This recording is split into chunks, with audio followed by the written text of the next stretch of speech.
오늘 하나님 우리에게 주실 말씀은 고린도전서 10장 14절에서 21절까지 말씀입니다.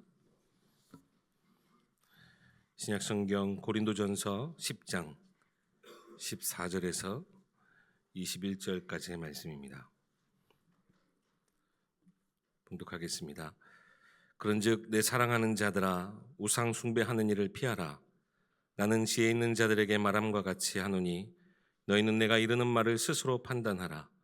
우리가 축복하는 바 축복의 자는 그리스도의 피에 참여함이 아니며 우리가 떼는 떡은 그리스도의 몸에 참여함이 아니냐.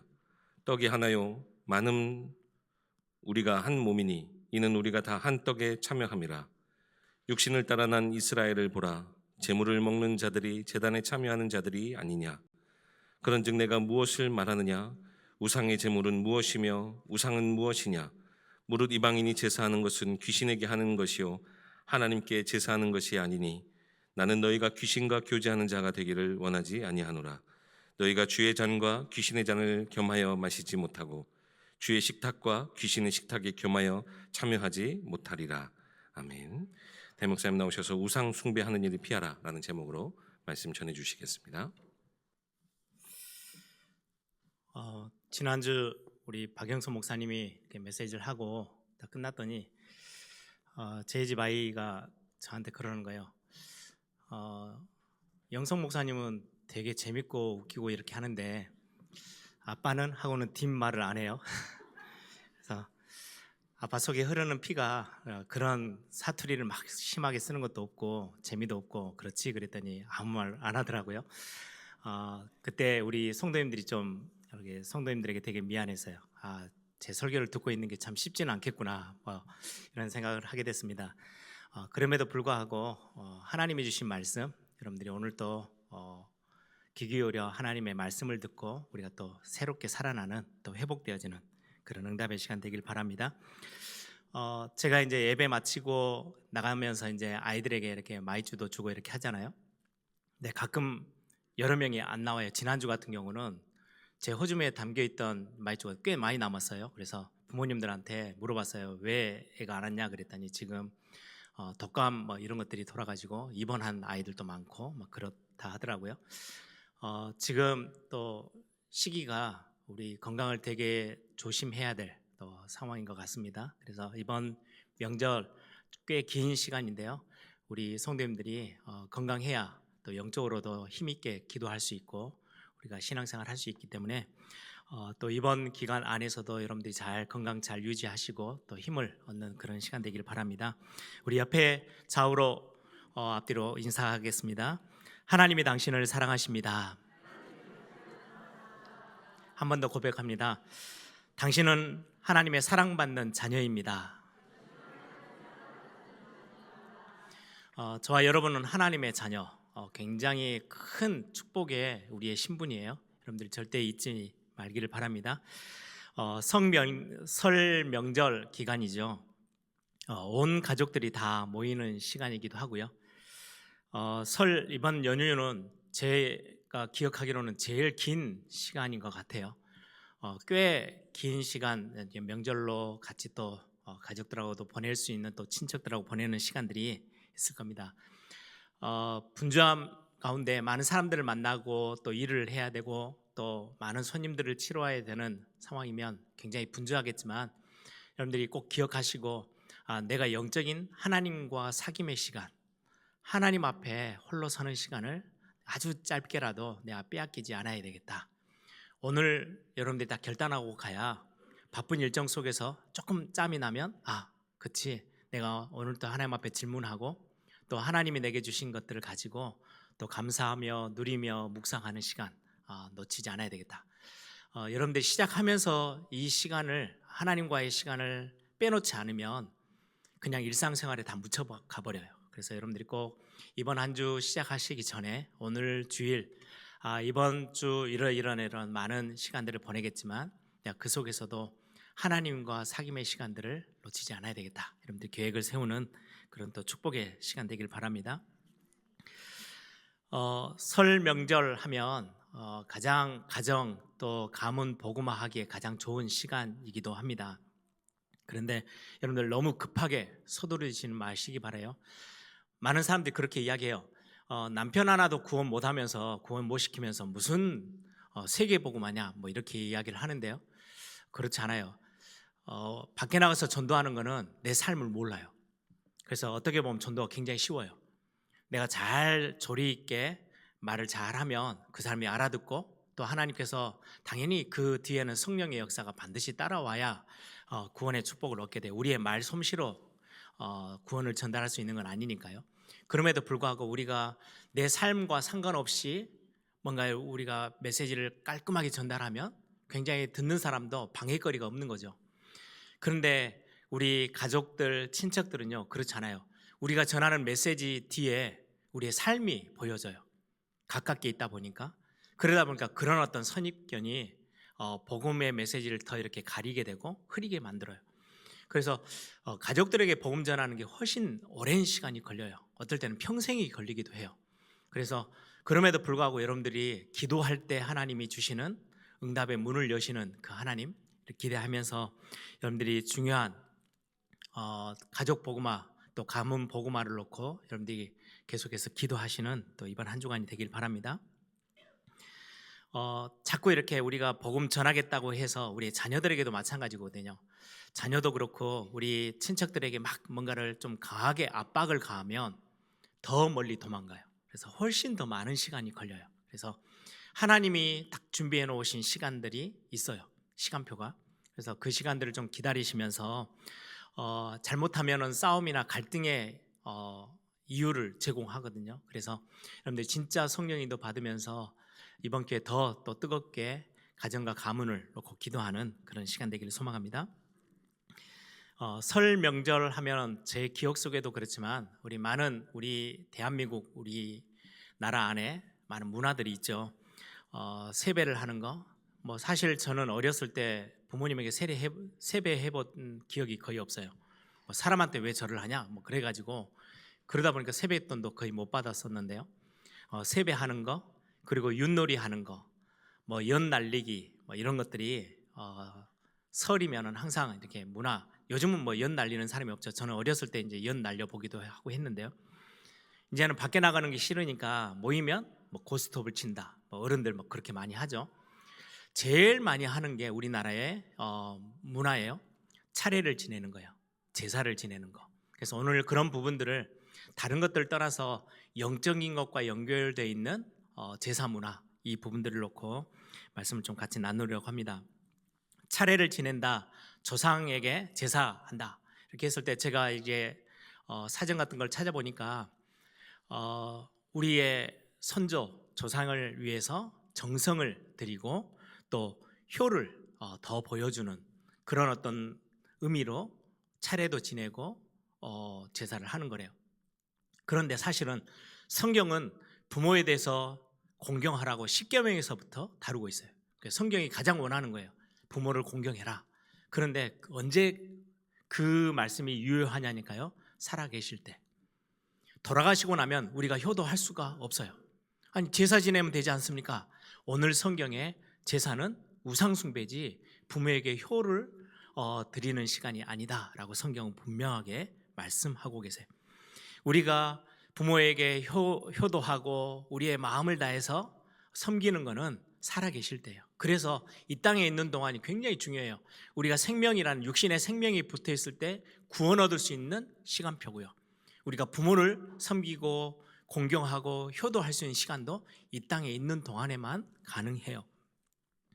요즘 보니까 뭐 차례 지내는데 이제 젊은 세대들이 올라오면서 귀찮잖아요. 그리고 잘 몰라요 의미도. 근데 안 하면 해코지를 받을 것 같고 그러다 보니까 조금 돈이 있는 사람들은 대행업체를 써가지고 쫙 다 차려주고 가면 거기에서 이제 차례 지내고 이렇게 하는 것 같더라고요. 예전에 한번 보니까 TV에 보니까 좀 재밌는 광경 그래가지고 인터넷에서 사진들을 요즘은 컬러 프린터가 아주 선명하게 나오잖아요.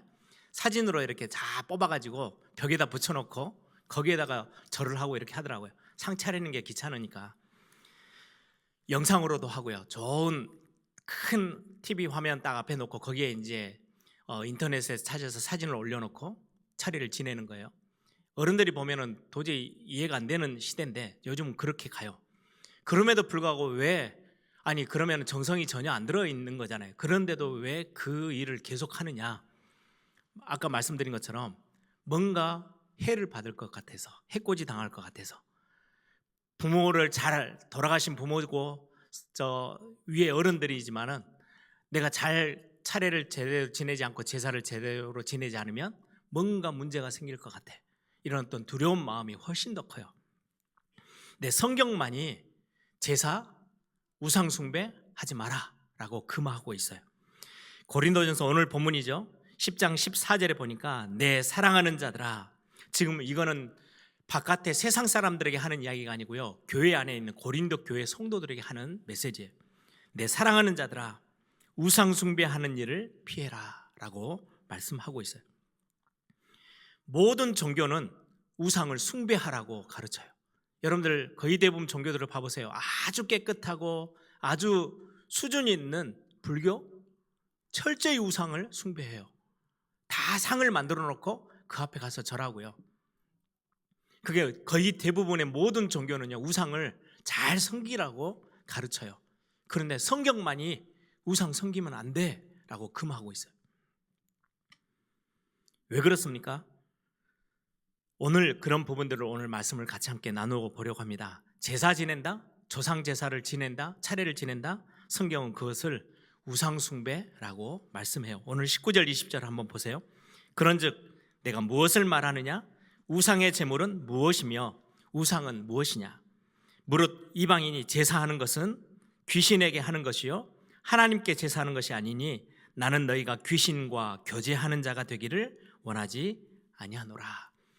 그냥 우상을 숭배한다, 그게 나빠, 뭐 허리를 굽혀서 절하는 거, 그 정도 수준이 아니고요, 뭔가 하나님이 아닌 다른 거를 대처해 사는 이 우상 숭배는 뭐하고 성경은 연결하냐니까요.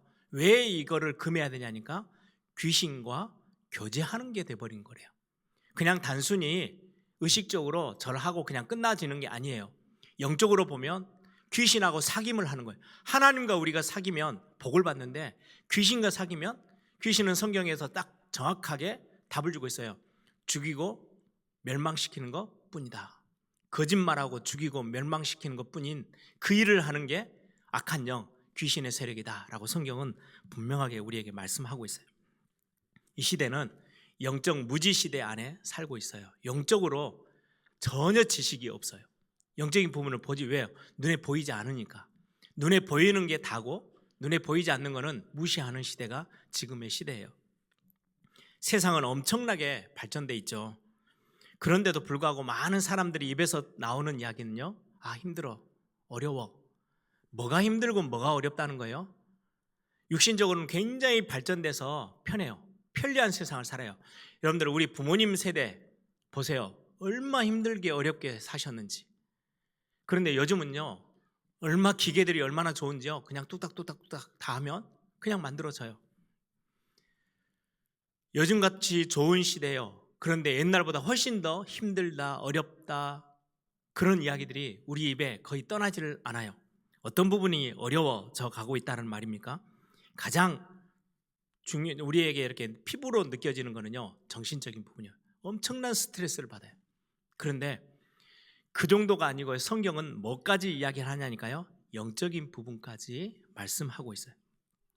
정신적인 부분을 넘어서서 눈에 완전히 보이지 않는 영적인, 하나님은 우리 인간을 영적인 존재로 창조하셔서 영적인 걸 놓쳐버리면 육신이 가득 차 있어도 어마어마한 중요한 걸 다 놓쳐버리는 모습으로 살게 되죠. 그래서 성경에서는 영적인 눈을 떠라 라고 말씀하고 있어요.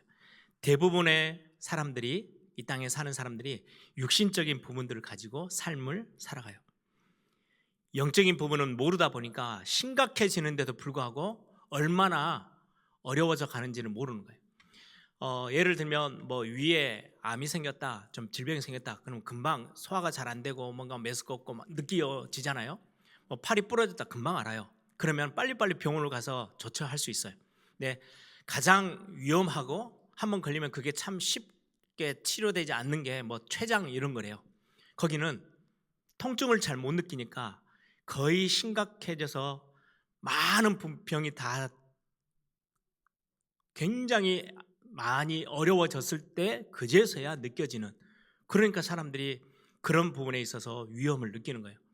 그래도 좀 느껴지면 모르는데 영적인 거는요 전혀 손으로 만지지도 못하고 느껴지지도 않은 부분이에요. 그래서 심각한 문제가 오고 있고 완전히 닥쳐왔는데도 불구하고 내가 지금 좀 배부르게 잘 살아, 그럼 그냥 넘어가는 거예요. 몰라요. 영적으로 무지한 시대에 살고 있어요. 성경은 육신적인 거, 정신적인 거, 영적인 거 세 개를 다 말씀해요. 성경은 육신적인 걸 무시하는 게 아니에요. 먹고 자고 살고 하는 모든 부분도 굉장히 중요해요. 아까도 말씀드렸죠. 건강이 굉장히 중요해요. 여러분들 건강이 흐트러지잖아요. 아무리 내가 영적으로 깨어서 기도하고 싶고 예배 생활을 잘하고 싶은데 안 돼요. 육신이 따라져야 해요. 그래서 건강하는 거 굉장히 중요해요.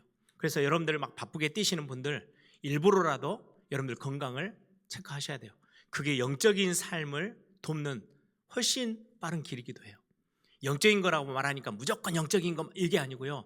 우리의 육신이 건강해야 영적인 것도 와요. 여러분들 굉장히 피곤하고 뭔가 막 몸이 막 어려워질 때 기도 생활 잘 되어지던가요? 잘 안 돼요. 왜요? 그게 건강, 우리의 몸은 영혼과 함께 같이 있어요. 그래서 육신도 건강해야 해요. 먹는 것도 잘해야 돼요. 쉬는 것도 잘 쉬어야 해요. 그리고는 뿐만 아니라 성경에서도요 마음의 다스림 굉장히 중요하게 생각해요. 우리의 정신적인 거, 우리의 마음에 관련된 부분들. 그럼에도 불구하고 우리의 삶이 바르게 윤리, 도덕 굉장히 중요해요. 그래야 시대를 또 사회가 안정되어져 가요. 그런데 윤리, 도덕으로 우리의 인생의 문제를 근본을 해결할 수는 없어요. 육신을 가지고 육신적인 것들을 가지고 우리의 인생의 근본 문제 해결할 수가 없어요. 그래서 성경에서는 자꾸 영적인 이야기를 하는 거예요. 하나님과 관계되어지는 그 통로, 하나님을 깨닫고 하나님을 느끼고 하나님을 발견하고 하나님을 섬기고 예배할 수 있는 그 중요한 거예요. 육신만을 가지고는 하나님을, 영이신 하나님을 만날 수도 없고 발견할 수도 없고 깨달을 수도 없어요. 그런데 하나님이 우리를 육신의 몸만 입고 있는 몸뚱어리만 우리 인간을 그렇게 창조하신 게 아니고 육신을 가지고 있지만 우리 안에 영혼을 담았어요. 왜요? 하나님과 교제하고 하나님과 통하는 삶을 살게 하게끔, 하나님을 예배할 수 있는 존재로. 그래서 여러분들 개나 고양이가요 예배 시간에 와서 예배 시간이네? 하나님을 섬겨야지 라고 오는 경우는 없어요. 육신뿐만 아니라 하나님과 통하고 교제할 수 있는 영혼을 가진 우리 인간이 하나님을 알아가는 거예요. 그래서 이 영적인 부분은 굉장히 중요해요. 영적인 부분을 우리가 완전히 무시해버리면 결국은 하나님과 상관없는 삶을 살게 되는 거예요. 영적인 부분을 볼 수 있어야 우리 인생의 전체에 대한 그림과 답을 얻을 수 있는 겁니다. 그래서 여러분들 성경에 보면 요셉 그리고 요셉의 형들 뭐 차이인 것 같아요? 삶을 얼마나 바르게 살았냐 문제가 아니에요. 우리가 윤리 도덕적으로 바른 삶을 사는 것은 우리 개인과 가정과 또 우리 사회를 위해서는 굉장히 중요해요. 그런데 지금 요셉과 요셉의 형들의 차이는 영적인 부분을 아느냐 모르느냐의 차이예요. 모세와 이스라엘 백성들의 차이도 마찬가지예요. 똑같이 문제가 왔을 때 어려운데 모세는 하나님을 알았어요. 영적으로 깨어 있었어요. 그래서 홍해바다 앞에서도 오늘 너희가 가만히 있어라. 오늘 하나님이 우리 앞에 행하실 일을 봐라. 이 답을 가지고 있지 않은 이스라엘 백성들은요 쩔쩔매고 거기서 난리가 났어요. 딱 하나 차이예요. 영적인 감을 가지고 영적인 눈을 뜨고 있느냐, 전혀 영적인 부분에 어둡냐. 사무엘과 엘리 제사장의 가문 가정들, 엘리 제사장은 목회자예요. 그럼에도 불구하고 영적으로는요 전혀 무지했어요. 사무엘은 어린 나이지만 하나님의 음성을 듣고 하나님이 어떻게 역사하시는지를 기대하고 알고 있었던 어린아이. 하나님은 결국 이 영적으로 깨어있고 영적인 사실을 아는 사무엘을 하나님은 한 시대 살리는 자로 쓰셨죠. 여러분들 다윗과 사울 왕, 어떻게 보면 능력적으로는요 다윗보다 사울이 훨씬 뛰어나요. 보통 사람들의 키보다 하나가 더 크니까 얼마나 장대한 아주 싸움에 능한 사람인데요. 영적인 거 모르면 결국 망하는 거예요. 오늘 고린도 교회, 고린도라는 도시에 세워져 있는 교회가 고린도 교회인데요. 지금 바울이 고린도 교회를 향해서 굉장히 중요한 영적인 이야기를 해요. 그냥 단순하게 삶을 이렇게 살아야 돼, 가정을 이렇게 만들어야 돼, 너희들이 음식을 잘 먹고 건강해야 돼, 이런 이야기 고린도 안에요. 많은 고린도서 안에요. 그런 이야기도 나와요. 그런데 가장 중요한 영적인 부분들을 이야기를 하고 있어요. 여러분 보세요. 고린도전서 1장 18절 너무나도 잘 아시죠? 십자가의 도가 멸망받을 자들에게는 미련하게 보인대요. 십자가의 도는 영적인 사실이에요. 그리스도를 보내셔서 우리를 구원하시고 하나님이 우리에게 구원의 길을 여셨다. 이 십자가의 도는 육신적인 것만 알고 있는 사람들에게는요, 미련하게 보이는 말이래요. 왜? 영적인 걸 모르니까. 그러나 구원을 받는 우리에게는 하나님의 능력이 된다라고 말씀해요. 우상 숭배에 관해서도 오늘 고린도전서 10장에 정확하게 설명하고 있죠. 고린도 지역은 항구 도시예요. 그때 당시 항구 도시는 물물 교환이 굉장히 빠르고 상업이 발전할 수 있는, 지금도 마찬가지죠. 우리나라만 해도 바닷가에 있는 큰 도시들이 있어요. 왜요? 외국에서 배가 들어올 때 훨씬 빠르게 접촉하고 거기에서는 모든 상권들이 형성되다 보니까 굉장히 발전된 도시가 고린도예요. 항구 도시예요. 그런데 거기에는 대표적인 신전 두 개가 있었어요. 아폴로 신전, 아프로디테 신전, 이 두 개가요 크게 있어서 그 신전에서 나름대로 제사하고 뭔가 막 이렇게 영적인 일을 담당하는 여사제들만 1000명이 넘었어요. 거기에서 이제 옛날에는 전부 다 이 종교가 굉장히 음란한 쪽으로 많이 가 있기 때문에 거의 창기들과 똑같은 모습의 일들을 해요. 그런 어떤 여사제들이요 1000명이 넘게 그 도시 안에 가득 차 있었어요. 그리고는 매일같이 아침 낮 저녁으로 계속 우상 앞에 제사를 지내는 거예요. 음식 드리고 절하고. 이게 엄청나게 많이 반복되어지고 있는 그 도시 앞에 교회가 거기에 대해서 이게 어떻게 돌아가고 있는지를 잘 모르고 있기에 바울이 지금 설명하는 거예요. 뭐라고요? 우상 숭배를 피해라. 저건 우상 숭배야. 왜? 제사 지내는 거, 우상을 만들어 놓고 세워놓고 거기 앞에 절하는 거, 그리고 거기에다 음식 제공하는 거, 그게 다 제사하는 건데 그게 바로 귀신과 교제하는 거거든. 귀신과 교제하면 망하는 거야 라고 지금 바울이 설명을 하고 있는 겁니다. 그러면 우상숭배가 뭐며 왜 우상숭배를 하면 안 되는 겁니까?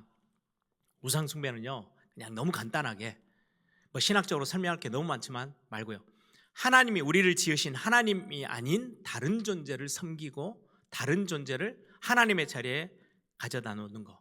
내가 문제가 왔어요. 우리가 하나님을 찾아가서 하나님께 구해야 되는데 왜요? 우리를 지으신 분에게. 그런데 하나님이 아닌 다른 뭔가를 찾아서 도움을 요청하고 섬기고 절하고 경배하는 거예요. 그걸 보고 우상숭배, 꼭 형상만 있어야 되는 게 아니고요, 뭔가 내가 의지하는 게 있어요. 하나님 말고. 그걸 보고 성경은 우상숭배라고 합니다. 그걸 숭배하는 거예요. 사실은 창세기 3장 이후로 하나님을 떠났죠. 창세기 3장 사건에서 하나님을 떠나버렸어요. 하나님의 말씀을 어기고 불순종하고 하나님에게 등을 돌렸어요. 그 이후로부터는 인간의 삶이요 우상을 숭배할 수밖에 없는 삶으로 다 바뀌어버렸어요. 창세기 1장에 우리를 창조하시고는 하나님이 모든 만물을 다스려라, 정복하고 다스려, 그래서 아름답게 만들어야 해, 하나님 대신해서 우리에게 주신 사명이에요. 그런데 하나님과 거리를 딱 끊기고 나니까 어떻게 돼버렸냐니까 다 뒤집어졌어요. 삶의 원리가 다 바뀌었어요. 아니 우리가 물은 마시면서 이 물 가지고요 많은 우리의 삶을 영위하는 데 써야 되는데 물 떠다 놓고요 정화수라고 그 앞에 빌고 있는 거예요. 이걸 보고 우상숭배라고 그래요. 돌은 우리가 마음껏 사용하기 위해서 하나님이 주신 거지, 돌을 가지고 거기에 또 깎아가지고 무슨 형상을 만들어 놓고 절을 해요? 완전히 창조의 원리를 완전히 뒤집는 거예요. 다스리라 했는데요 완전히 그 앞에 엎드리고 벌벌벌벌 떨고 있는 게 인간의 모습이 되어졌어요. 돌, 나무, 산, 물, 바다. 여러분들 바다 옆에 배를 타고 나가는 사람들이 얼마나 우상숭배에 심한지 아시죠? 심각한 무속에 완전히 빠졌어요. 왜요? 바다가 무섭거든요. 그러니까 그 앞에 막 절을 하는 거예요. 한 번만 봐달라고. 대한민국이란 이 나라가요, 5,000년 역사, 처음에 우리 시작의 그 설화부터 우상을 섬기는 뭔가의 귀신 문화가 잔뜩 설겨져 있는 나라의 시작이에요. 그래서 우리 신학교 때 이제 그런 조사를 해요. 당군, 이 단어가요, 당골레라는 말에서 왔대요. 당골레는 무당을 지칭하는 단어예요. 그 정도로 나라의 시작, 어떤 나라든 다 예전에는 전부 다 그런 어떤 무속과 다 관련돼서 나라가 이렇게 형성이 됐지만 우리 대한민국 그렇게 해서 5,000년이 왔어요. 그런데 어느 날 복음이 들어왔어요. 100여 년 전에. 그리고 병원도 세워지고 학교도 세워지고, 어느 순간에 우상이 뭔지를 알게 됐던 한국 교회가 일본에서 신사참배를 강요할 때 몇몇 깨어있는, 영적으로 깨어있는 지도자들, 꼭 목사들만이 아니에요, 성도들도, 깨어있는 성도들이 거기에 대항했어요. 순교를 당하면서까지. 우리는 우상 숭배하면 안 돼. 이 나라가 이제까지 그것 때문에 얼마나 많은 어려움을 당했는데 이제는 우리가 알게 됐잖아. 귀신에게 절하는 거, 우상을 섬기는 거는 더 망하는 거야. 절대 할 수 없어. 하나님이 원하시는 게 아니야 라고 해서 순교까지 당했어요. 그런데 이 민족이 어떻게 된 줄 아세요? 지금은 가장 세계에서요, 세계복음화에 가장 앞장서 있는 선교의 강국이 돼 있어요. 대국이 돼 있어요. 얼마나 하나님이 많은 축복을 부어주셨는지요. 그래서 역사상 그런 나라가 없다잖아요. 100여 년 전에 그렇게 가난했던 나라가 갑자기 선진국 대열에 들어서는, 이게 수많은 역사를 거쳐서 그런 어떤 자리에 서게 되는데요, 대한민국은 특별해요. 하나님이 선교할 수 있고 복음 전할 수 있는 나라로 여기까지 우리에게 인도해 주셨어요. 여러분, 많은 발전된 나라들, 선진국들, 눈에 보이지 않지만 이 우상 문화가요, 깊숙이 눈에 보이지 않게 고급스럽게 다 파고 들어가 있어요. 미국에도 가보면 이 무당 같은 사람들 있거든요, 점술인들. 근데 굉장히, 우리 한국은 뭐 무당집 가고 점치러 가면요 엄청 지저분한데 그러지 않아요. 굉장히 막 화려한 조명 앞에 깨끗하게 해놓고는 우상 숭배하는 거예요. 귀신 섬기는 거예요. 그런 나라들 말고 조금 나머지 나라들은 어떠해요? 눈에 우상이요 다 보이게끔 섬겨요. 태국, 뭐 대만, 필리핀, 일본은 800만 우상. 그래서 진짜로 개수로 800만이 있냐 그랬더니 일본 분들이 하시는 말씀이 그게 아니고, 일본에서는 우리 전라도 말로는 허벌나게 이런 단어래요. 너무 많이. 저 경상도에서는 억수로, 이런 단어가 800만이라는 단어로 표현된대요. 그러니까 자기 나라에 귀신이 엄청나게 많다는 거예요. 우리나라는 귀신이 너무 많아. 그래서 예전에 하나 만화 영화 있었죠. 삼촌이 영화 감독이에요. 자기 조카에게 일본을 설명하려는데 어떻게 설명해 주지? 그러다 만든 영화가 귀신 영화예요. 곳곳에, 모든 곳에 달라붙어 있는 형태가 다 다른 귀신들을 그 그림으로 만화로 만들어 가지고 영화를 찍었어요. 대박 났어요. 그게 자기 일본이란 나라래요. 이게 우리 주변의 나라만 봐도요 얼마나 많은 우상 숭배를 하고 있는지 성경이 그렇게 말씀합니다. 모든 종교는 우상 숭배를 가르치는데요, 시편 96편 5절에 만국의 모든 신은 우상이다 라고 성경이 분명하게 말씀하고 있어요. 그래서 성경은 우상 숭배하지 마라 라고 오늘 본문에도 이야기하죠. 14절, 내 사랑하는 자들아 우상 숭배하는 일을 피해라. 왜냐니까요, 요한복음 3장 16절에 하나님이 세상을 이처럼 사랑하사, 저와 여러분을 사랑하셨어요. 아까 인사하셨죠. 하나님이 당신을 사랑하십니다. 당신은 하나님이 사랑하시는 자녀입니다. 이렇게 인사하셨죠. 하나님이 우리를 사랑하셔서 구원하시기로 작정하시고 그리스도를 보내서 우리를 하나님의 자녀 삼고 구원해 주셨어요. 사랑하기 때문에 사랑하는 사람이, 보배롭고 존귀한 자가 망하는 것을 극히 싫어하시는 거예요. 여러분들 사랑하는 여러분들의 자녀가 망해도 그래 뭐 네 인생이니까 그렇게 놔두는 부모 있어요? 절대 망하는 길로 가지 못하도록 어떻게든지 지키려고 하죠. 하나님이 우리를 사랑하신다라고 고백해놓고는 왜 우상숭배를 못하게 하느냐? 우상숭배하면 망하니까. 그래서 우상숭배를 반대하시는 거예요. 출애굽기 20장 4절 6절 우리 너무나도 잘 아는 본문이죠. 너를 위하여 새긴 우상을 만들지 말고 또 위로 하늘에 있는 것이나 아래로 땅에 있는 것이나 땅 아래 물속에 있는 것에 어떤 형상도 만들지 말며 그것들에게 절하지 말며 그것들을 섬기지 말라. 나 내 여호와 하나님은 질투하는 하나님인즉 나를 미워하는 자의 죄를 갚되 아버지로부터 아들에게로 3, 4대까지 이르게 하거니와 나를 사랑하고 내 계명을 지키는 자에게는 1000대까지 은혜를 베푸느니라. 이게 아버지, 우리를 사랑하시는 아버지 하나님의 마음이에요.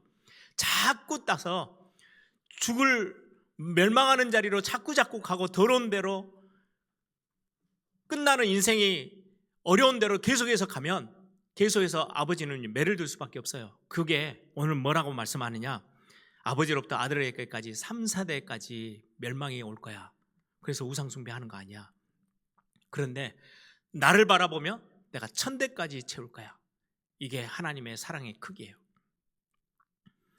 그러면 목사님, 아니 그 차례를 지내고 그거 별거 아닌데 조상을 좀 이렇게 마음을 달래고 정성을 다해서 표현하는 그 차례 지내는 거, 제사 지내는, 조상 제사 하는 게 우상 숭배입니까? 예, 성경은 우상 숭배라고 말씀해요.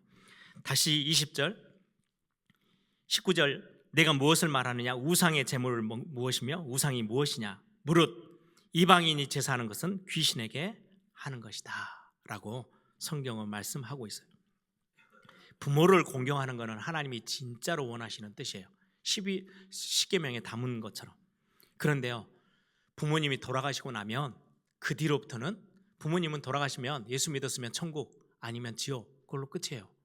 그래서 우리가 부모님을 위해서 이 땅에 계실 때 어떻게든지 복음 전하고 말씀 듣고 하나님을 만나도록 우리가 예를 쓰는 거예요. 기도하면서.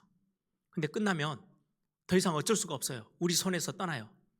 그러고 나서의 일들은요, 전부 다 귀신 잔치들이에요. 섬기면 섬길수록 귀신들의 잔치가 되는 거예요. 신명기 32장 17절에 하나님께 예배하지 않고 알지 못하는 신에게 절하는 거, 귀신에게 제사하는 거, 이게 이스라엘 백성들의 큰 문제였대요. 알지도 못해요. 하나님께는 예배하지 않고 알지도 못하는 신에게 절하는 거, 제사하는 것은 그걸 보고 우상숭배다라고 말씀하고 있어요. 마태복음 12장에 보시면 막 절하고 섬기고 빌고 이렇게 하면요, 이전에는 하나 있었던 귀신이 밖에 나가서 악한 영이 7을 데리고 들어온대요. 7은 완전 숫자예요. 완전 멸망시키도록 달라붙는 거예요. 그래서 나중 형편이 이전보다 훨씬 더 심하게 되었대요. 악하게 되었대요. 그래서 자꾸 섬기면, 빌면 귀신들 소굴이 되고 귀신들 잔치가 돼요. 그래서 절대로 우상 숭배하지 말고 제사 지내지 마라고 성경은 하나님의 자녀들, 하나님의 사람들에게, 이 땅에 창조한 하나님의 창조된 사람들에게 그렇게 말씀하고 있어요. 영적인 눈을 떠서 보면요, 뭔가 이렇게 음식을 가져다 놓으면, 예전에 여러분들 기억나세요? 설 되면은 꼭 문 앞에, 대문 앞에 옆에 이렇게 조그마한 그릇에요, 왜 그걸 가져다 놓는지는 모르겠어요. 귀신들 먹고 가라고 뭐 그러겠죠. 막 음식들, 나물들 이렇게 해가지고 놔요. 그럼 귀신들이 오는 게 아니고요, 온통 고양이들이 와서 먹고 날파리들이 들끓어요. 왜요? 먹을 게 있으니까. 귀신은 섬긴다고 뭔가를 차려놓고 계속 하면요, 귀신들이 뭔가를 음식을 먹는 게 아니에요. 그 집에 계속 달라붙어서 영적으로 더 어렵게 만들어 나가는 거예요. 자꾸 빌면 귀신들이 달라붙어요. 그래서 우리가 굳이 그 일을 왜 멸망하면서, 저희 집안에는 할머니로부터 시작해서 예수님을 믿고 신앙생활을 시작했기 때문에 저는 제사 지내는 걸 한 번도 본 적이 없어요. 그럼 우리 집에 심각한 문제가 왔냐? 없어요.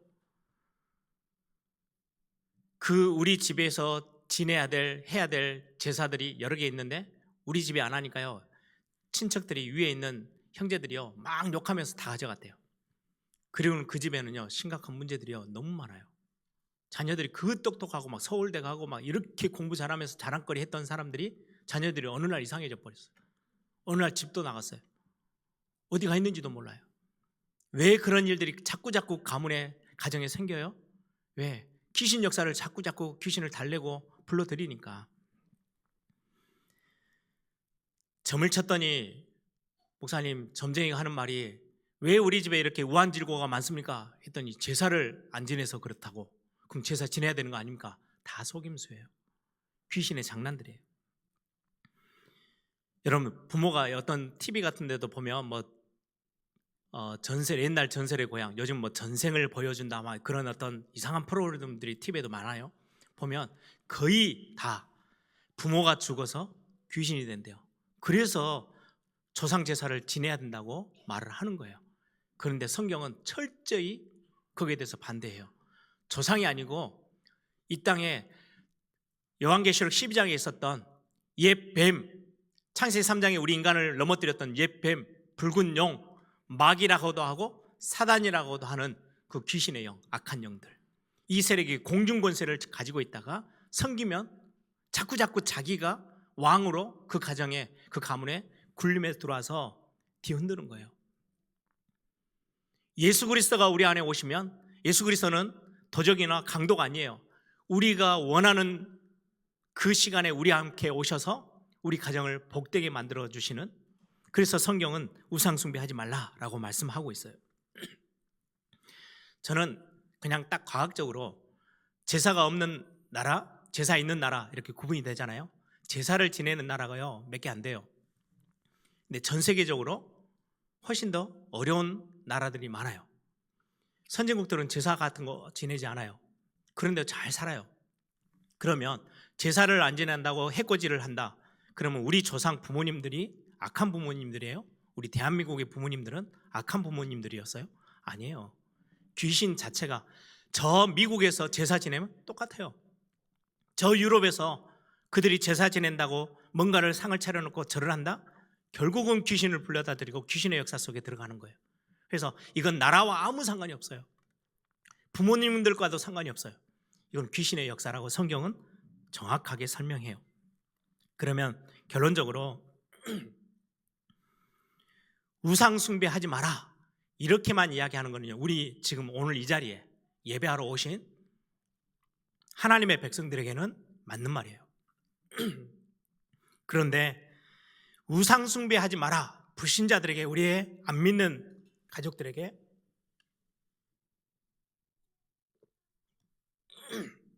이야기를 하면요 못 알아들어요. 당장에 어려움이 오는데요, 신분이 바뀌지 않았기 때문에 어려움이 찾아와요.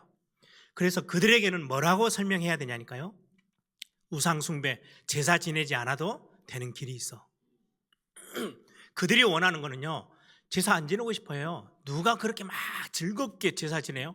안 하면 문제가 오니까 두려움 가운데 하는 거예요. 그런데 제사 지내지 않아도 돼, 안 해도 되는 길이 따로 있어. 그 길이 뭐예요? 하나님이 예비해 놓으신 구원의 길로 들어오는 거예요. 그래서 그 이야기를 해줘야 돼요. 제사가 왜 실패의 원인이 되는지 영적인 부분들을 설명하고요, 제사 지내지 않아도 망하지 않고 승리하는 길이 있음을 알려줘야 해요. 예전에 저희 아버지하고 저희 작은 아버지하고 막 이렇게 한 번씩 명절 때 만나시면 싸워요. 작은 아버지는 예수님을 믿지 않아요. 그런데 10년 과학을 하셔가지고 영적인 뭔가 이렇게 나름대로의 어떤 체험들이 엄청나게 많아요. 귀신이 있다는 것도요 인정해요. 그러다 보니까 이제 아버지하고 막 실랑이를 벌이면 귀신이 있는데 막 이렇게 설명해요. 자기 앞에서는요 잘못했습니다, 나가겠습니다 하고 간대요. 근데 아버지가 그 뒤에 그럼 다시 또 들어오죠. 네가 어떻게 알아? 그러면서 이제 아니 자기는 평생을 연구하고 그걸 알아냈는데, 아버지는 성경 몇 번 읽더니 그 이야기를 하니까요 너무 자존심 상하시고 그러니까 막 싸우시더라고요. 아버지가 한 번씩 그런 이야기를 해요. 작은 아버지, 귀신이 와서 작은 아버지에게 뭐라고 불러요? 선생님 이렇게 부르지? 우리는 하나님의 자녀여서 하나님의 자녀, 우리는 그렇게 불려진다고. 그랬더니 자기는 한 번도 그렇게 불려진 적이 없대요. 거기에서 엄청난 차이가 나는 거예요. 여러분, 영적인 거는요 실제로 존재해요. 그래서 성경은 말씀해요. 하나님의 자녀라는 게 얼마나 큰 축복인지를 여러분들이 알려주셔야 해요. 하나님의 자녀의 가장 큰 특징은요, 성령의 내주, 성령의 인도, 성령의 충만. 그렇죠. 성령 하나님이 내 안에 계시는 거예요. 그래서 하나님의 자녀는 귀신이 절대로 건드릴 수가 없어요. 속이는 것뿐이에요.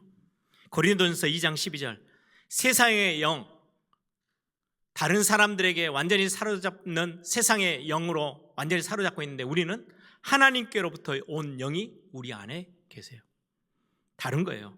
고린도전서 3장 16절 너희가 하나님의 성전인 것과 하나님의 성령이 너희 안에 거하심을 알지 못하느냐. 하나님의 자녀 안에는 하나님의 영이신 성령이 계세요. 그러니 귀신이 절대 주인 역할을 할 수가 없어요. 여기 와서는요, 성령 하나님 앞에 귀신은요 완전히 벌벌 떨면서 도망갈 수밖에 없는 존재. 요한일서 4장 4절 너희는 하나님께 속한 자야. 저와 여러분에게 하시는 말씀이에요. 너희 안에 계신 하나님이 세상에 있는 자보다 훨씬 크시다. 여러분들이 이 메시지들을 우리 가족들, 친척들에게 전해줘야 돼요. 무작정 이런 이유나 설명들이 없이 제사 지내면 안 돼. 아니요, 그 사람들은 제사 지내지 않으면요 심각하게 문제 와요. 그런데 제사 지내지 않고 우상 숭배하지 않아도 완전히 승리하고 복을 받을 수 있는 길이 성경 안에 있어요. 이 이야기들을 우리는 꼭 전달해야 되는 거죠. 저와 여러분은 하나님께 속한 자들이에요. 그래서 영적인 존재들, 악한 영들이요 아무도 여러분들을 건드릴 수가 없어요. 저희 가정 우리가 대단한 삶을 사는 것도 아닌데요, 예수 믿었다라는 그 이유 하나 때문에요 영적인 모든 부분에서요 해방받고요 흑암의 세력들이요 건드리지 못해요. 여러분들, 그래서 이제는 이번 설 명절을 통해서요 우리 가족들과 가문을 놓고요 진짜 기도를 시작하세요. 기도는 하나님이 일하실 수 있도록 우리가 하나님 앞에 나아가는 거예요. 우리가 할 수 있는 게 아니잖아요. 하나님이 하셔야 해요. 하나님을 움직일 수 있도록 하나님의 섭리가 가동되도록 하는 최고의 길이 기도하는 거예요. 하나님의 섭리는 하나님의 작정이 있어요. 근데 그 작정을 넘어서서 하나님이 우리의 삶에 개입하셔서 우리를 돕고 우리의 삶에 하나님의 역사를, 응답의 문을 여시는 그 일을 보고 섭리라고 해요. 그 섭리가 가동되어지는 엄청난 축복이 하나님의 자녀들에게 주신 기도라는 축복이에요.